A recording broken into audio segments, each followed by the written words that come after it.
Whilst bantering with you, Richard Gadd told you he'd like to hang your curtains. Is that true? This, I think, was a holy arms joke about curtains and a lot of sexual innuendo. He did say that? Yeah. Okay. Is it true that you caught Richard Gadd looking through your window after he followed you home one day? False. You never saw him at your house? I didn't see him at my house. I think it would be impossible to look through a window. Did anyone else ever see him there? No. So as far as you were concerned, he never turned up at your place? Correct. But the Netflix show has him doing that? Yes, I believe so. I've been told that. But that categorically didn't happen? That categorically didn't happen. In the course of your relationship with Richard Gadd, you sent him 41,000 emails, 350 voice messages, 744 tweets, 48 Facebook messages, and 106 letters. That's simply not true. If somebody was sending somebody 41,000 emails or something, they'd be doing how many a day? Lots. Well, they'd be obsessively contacting somebody. Yeah, absolutely not. Absolutely not. What did you send him? No, none of that's true. I don't think I sent him anything. You never sent him anything? No. I think there may have been a couple of emails exchanging, but that was it. Just jokey banter emails. Netflix have said that these details are the real ones. That this is exactly completely incorrect. So you're denying sending anything to him? There may have been a couple of emails. Text messages? No. Facebook messages? No. Did you tweet him? I may have done years and years ago. You actually tweeted him numerous times. No, it wasn't numerous. It was about 18 tweets there or 14 It's quite a lot to someone who's not that well known. But we were all friends. You know, it was banter. Right, but it establishes you were contacted. That's in public. Yes, I mean, this Did you write him letters? Public, no. I think when I saw the rape interview, that's actually incorrect what it said there. When I saw that in The Guardian, I said, what a shame, it's not your fault, something like that. You did write to him? One later. So you would say you only sent him a handful of emails. Yeah. You never texted him? No. You tweeted him 18 times, you think? You never sent a Facebook message? That's and right. you wrote him one letter? Yeah. So why have they got all these details here which are supported? Who is they, Netflix? Who has sent all these things? Correct. So, I'm sorry? Who has sent all this stuff to him? I've no idea. I think he's probably made it up himself. I mean, you could prove, I guess, quite easily it wasn't you. Correct. Because it'd all be on your computer. Yeah, correct. That's right. Would you be happy for someone to look at that? Yeah. I mean, yeah.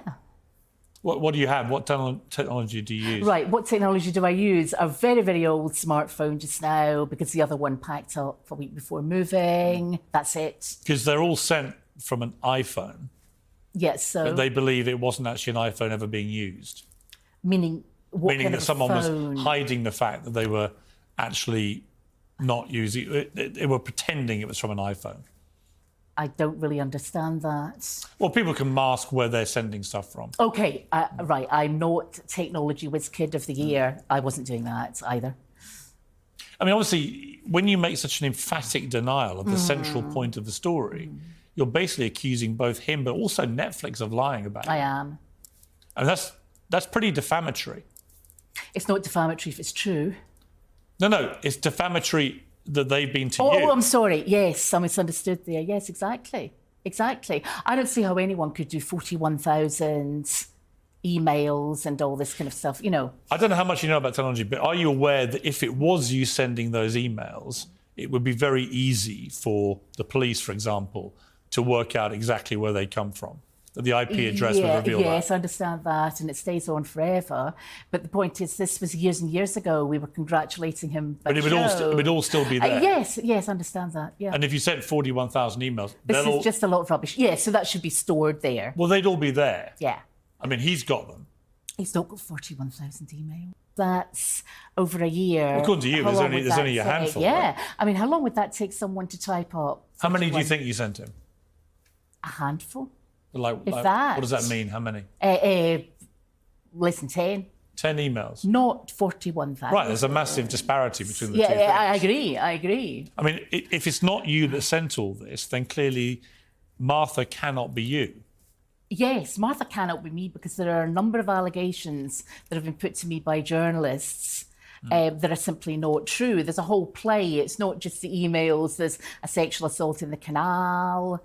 There's But if Also, if the police looked at this and if you sue, for example, then this will go to a court of law. And then on discovery, people will look into all this. The phone company will be asked about evidence of all the text messages. The internet providers will provide all the backup for the emails. Facebook will be asked about the Facebook messages and so on. So all of this would come out in a court case. in disclosure, yes. And you're prepared to do that? Yes. Because I didn't write him the emails. Who do you think did? I have no idea. I think he probably made them up himself. I've no idea. 41,000 emails. Yeah. I mean, would I you don't know. would you accept that someone who did that would be very obsessive about someone? Yes. I mean, that's a lot of emails. And why now? Why didn't he go to the police at the time? Or this sort of doesn't make sense. I mean, the fact that Netflix have said this is based on reality, this is a true story, that Martha did, the real life Martha, the person they based this on, who Richard Gadd has written about, is the person that sent these. And he has the evidence to prove it.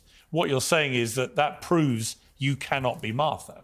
Yes, and I would like to see Netflix's evidence for that, which would come out in disclosure as well. And you're 100% sure it's not you? Yeah, absolutely. It goes on to say that you heckled Richard Gadd when he was appearing in his stand-up shows. Did you ever do that? No. Never? No, it's not. Did you ever attend his stand-up? I think I went to one. It was a long, long time ago. And you never shouted out or anything? Why would I do that? No. I don't know. No, I mean, Do you ever shout that? out at comedy shows? I don't know.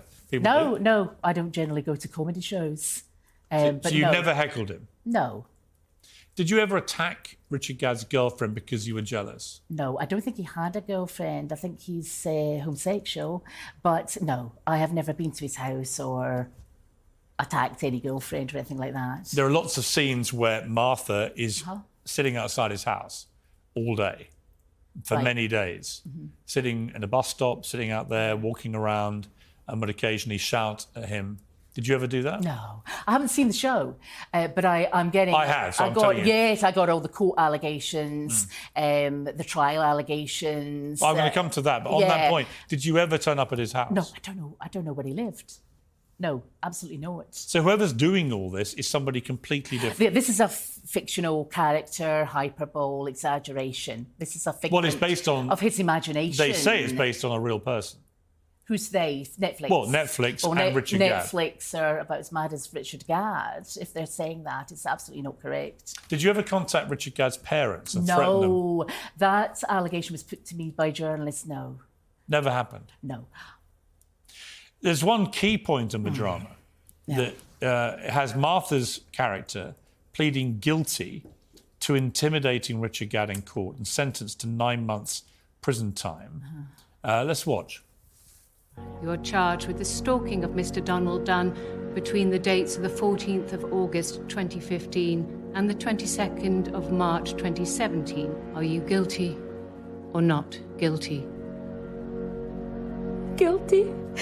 You were charged with the harassment of Gerald Dunn and Eleanor Dunn between the dates of the 6th of June 2016 and the 22nd of March 2017. Are you guilty or not guilty? Guilty. A little reindeer. Now, again, there is obviously a resemblance between... Do you think so? Well, a bit, but That's hardly flattering. Well, I don't mean to flatter you or not flatter you. I just think there is a resemblance, you know, having met you, and you both speak Scottish people. But the fundamental point of this is, did you take part in that? Did you go to jail? Did you have a No, trial? of course not. Of course not. Have you ever been to prison? No. Have you ever been charged with a Nowhere criminal near it. offence? No. Never? No. Nothing? Nothing.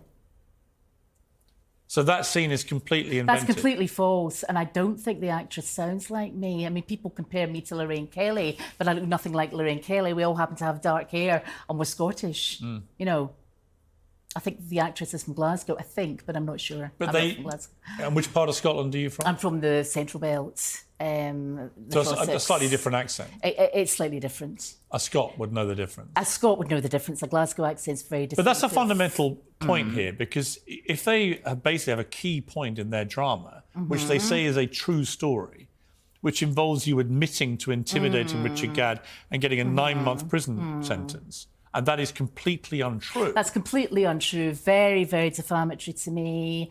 Very career damaging. And I wanted to rebut that completely on this show. I'm not a stalker. I've not been to jail. I've not got injunctions, interdicts. This is just complete nonsense. But it's, I mean, you'll know yourself, if you're charged with a criminal offence, it will go fine, bigger fine, whatever. Very few people go to jail. Well, you'd have a police record. Nowadays. Yeah. Have you ever changed your name? My surname was double-barrelled. What was it? Muir Harvey. So Muir Harvey. M-U-I-R. Yes. Harvey. When the parents got divorced, I changed it to Harvey. I just dropped. So your maiden name when you were born was that's right. was Muir. Yes. Muir Harvey. Yeah. So that's quite an unusual name. Yeah. So if you'd ever received a criminal conviction for anything, it would be on police files. Yes. And what you're saying is you've never been even charged with an offence. No. Let alone the one that they Yes, enacted. I mean, this is 9.5 months in jail is pretty serious. Did Netflix ever contact you? No one's contacted me. Never. Never. Did Richard Gadd tell you what he was doing? No, I had worked it out when I saw the festival Baby Reindeer advert on BBC. The Edinburgh Festival, News, which the is the show he did. I just happened to see that. I was looking up the news for something else. Because that's where he I just happened to see that. Well, that's where he started telling the story, and Yeah. that got picked I up. was shocked. And I think Martha then was a bar stool. I seem to recall reading that. It wasn't an actress or a person, it was a bar stool.